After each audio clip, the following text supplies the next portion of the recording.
Hi mga mi! Ngayon ko nga lang po ito na-edit dahil sobrang busy ang mudra. Ito nga po ay grade 6 graduation ni Kuya!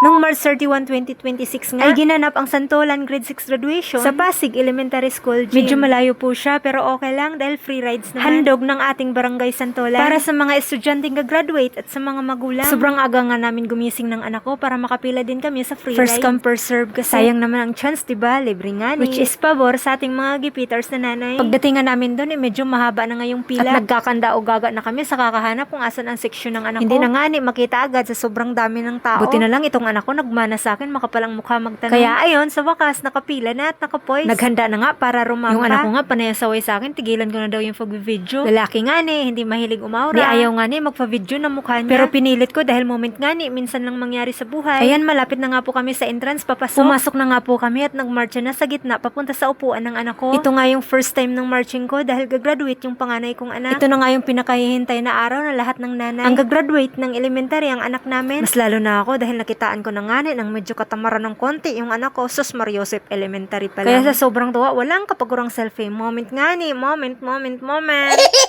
So, ito na nga po yung time para aakyat kami sa stage ng anak ko para kuhain yung diploma niya. Sayang nga dahil hindi ko na-videohan kung anong pangarap ng anak ko. Naka-flash kasi saglit yun pag tinawag yung pangalan sa stage. Hindi ko man lang na-picturean yung pangarap niya para lagi kong ipaalala sa kanya na tuparin niya yung pangarap niya. At nag-aabot-abot ngayon, tatlong magkakaibigan na walang kasawaan sa pagmumukha.